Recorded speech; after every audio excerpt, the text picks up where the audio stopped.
Hello friends, आज हम लोग फिर से एक नया क्वेश्चन लेकर के आए हैं और आज का मेरा क्वेश्चन है कि समथिंग अपॉन जीरो की वैल्यू क्या आएगी, कि if a number is divided by zero when what will be the answer. ये मेरा सिंपल सा क्वेश्चन है। देखो मैंने इसमें लिखा भी है कि if x divided by zero then what will come. अच्छा, प्रॉब्लम क्या है कि अगर किसी चीज को जीरो से डिवाइड कर रही है तो बहुत से लोगों को मैंने देखा है अपने स्टूडेंट्स को क्लास में बोलते हो कि सर ये तो इन्फिनिटी आ जाता है। बहुत से थोड़े बहुत से बच्चे कहते हैं कि सर ये तो अनडिफाइन आता है। तो एक्चुअल में डिफरेंस क्या है इस इन्फिनिटी में और अनडिफाइन में, और रियलिटी में आंसर आना क्या चाहिए, इन्फिनिटी या फिर अनडिफाइन।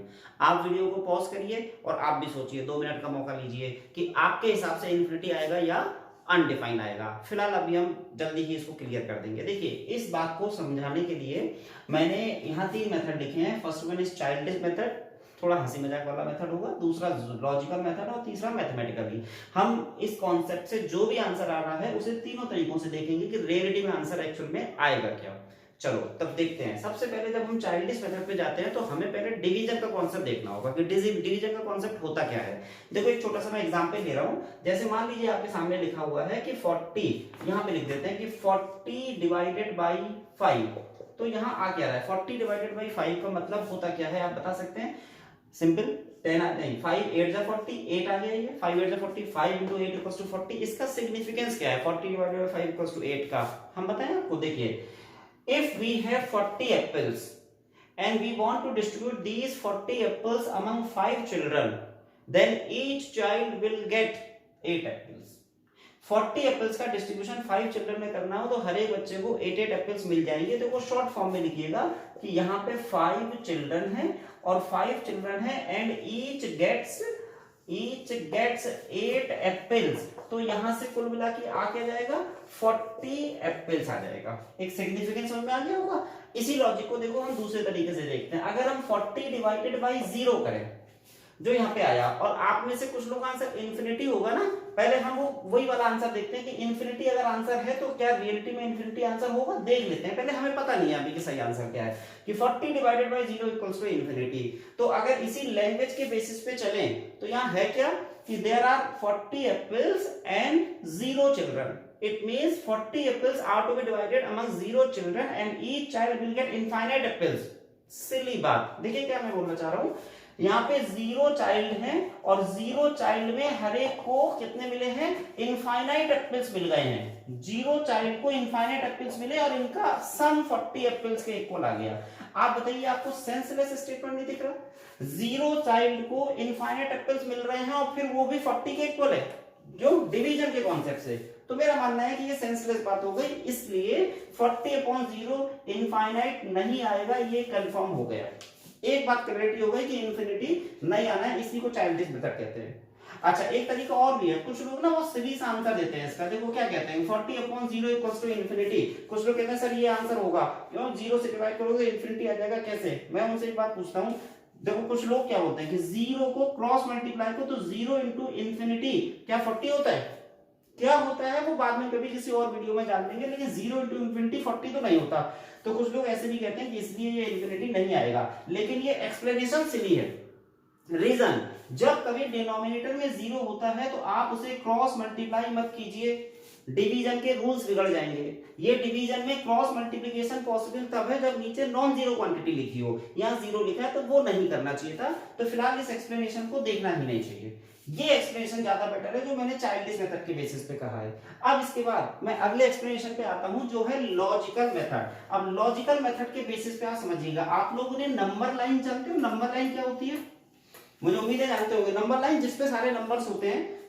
मैं एक नंबर लाइन यहाँ बना दे रहा हूँ आपके लिए। देखिए, जैसे ये इन्फिनिटी है और इधर आप जानते हो माइनस इन्फिनिटी, यहाँ कहीं 0 है रफली। फिर से देखिएगा, जैसे मैंने आपसे यहाँ पे लिखा है 20 लेता हूँ आपकी बात, 20 40 छोड़ दिए, 40 तो ले चुके। 20 डिवाइडेड बाई 4 और ये आ जाएगा 5, 4 5 या 20। चलो अब इसी के बेसिस पे समझिएगा, यहाँ मैंने लिखा है 4। थोड़ा सा मैं इसे छोटा करूँ तो यहाँ 2 लिख सकता हूँ, और छोटा करूँ तो 1 लिख सकता हूँ, और 1 से नीचे आए। चलिए मैं एक रैंडम नंबर ले रहा हूँ 0.1, देखो छोटा हो रहा है ना, और भी रैंडम नंबर ले रहा हूँ तो 0.01। इस तरह से आपके पास ये नंबर डिक्रीज होते चले जा रहे हैं। जैसे जैसे आप 0 की तरफ आ रहे हैं नंबर डिक्रीज हो रहे हैं। तो यहाँ पे देखिएगा क्या कमाल की चीज होगी, 20/2 इक्वल्स टू 10, 20/1 इक्वल्स टू 20। अब देखो यहाँ इंटरेस्टिंग चीज है, 20 divided by 0.1 equals to 200, 20 divided by 0.01 equals to 2000। Actual में आप ये पैटर्न क्या देख रहे हैं, जैसे जैसे डिनोमिनेटर में स्मॉलर क्वांटिटीज आ रही हैं, टेंडिंग टू जीरो वाली क्वांटिटीज आ रही हैं, ये जो राइट हैंड साइड है ये इंक्रीज करता चला जा रहा है, तो अल्टीमेटली जो सबसे छोटी क्वांटिटी होती है जीरो के नियर बाई, वो लगभग जीरो के इक्वल ही होगी।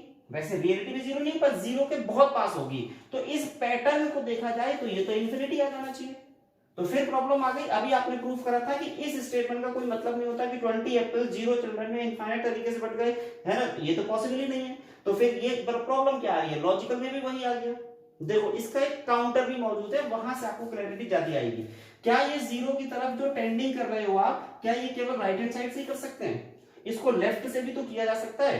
तो देखो मैं लेफ्ट से करके दिखाता हूं आपको कि लेफ्ट से होगा क्या। 20 डिवाइडेड बाई ये 4 है ना, मैंने यहाँ -4 करा तो -5 आ गया। 20 डिवाइडेड बाई देखो 2 की जगह -2, it will come -10। 20 divided by -1 सो -20।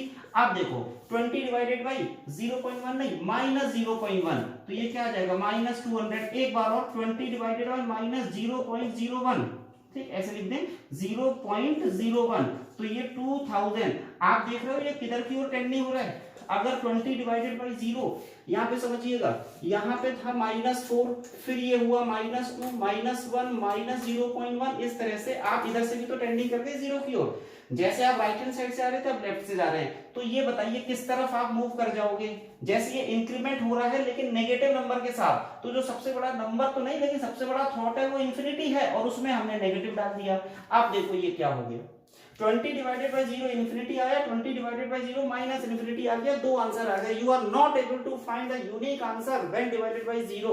यही तो हुआ है, 0 से डिवाइड करके यूनिक आंसर नहीं आ रहा। तो फिर पहली बात तो इन्फिनिटी नहीं आएगा, ये कंफर्म हो गया। जो चाइल्डिश मेथड में भी पता चला था, अभी लॉजिकल भी पता चल गया। तो आएगा क्या, इस चीज को कहते क्या है, जब यूनिक आंसर ना आ रहा हो तो उसको कह देते हैं अनडिफाइंड। अब ये बात आप याद रखिएगा कि something divided by 0 will be undefined, उसका लॉजिकल प्रूफ ये है। अब इसी जगह हम मैथमेटिकल प्रूफ देख लेते हैं। मैथमेटिकल प्रूफ में मैं क्या करूंगा, एक फंक्शन लूंगा y = 1/x। जिन लोगों को फंक्शन के बारे में थोड़ा सा भी आइडिया है वो जानते हैं कि रेसिप्रोकल फंक्शन है जिसका ग्राफ इस तरह से बन जाता है। देखो ये इसका ग्राफ है ना, दोनों तरफ होता है। अच्छा ये है x axis and this one is known as y axis origin. ये y = 1/x का ग्राफ है। x की अलग अलग वैल्यूज पर हम y की वैल्यूज देखेंगे।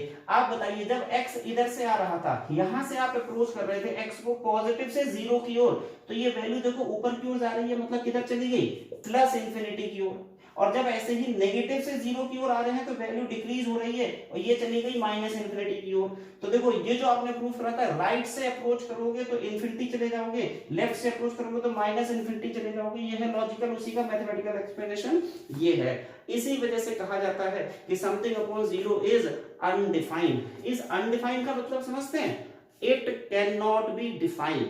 अनडिफाइंड का मतलब जिसको डिफाइन ना किया जा सके। मुझे लगता है कि अब आपको ये तीनों मेथड क्लियर हो गए होंगे और आपने इसे एंजॉय भी किया होगा। चलिए, थैंक यू सो मच।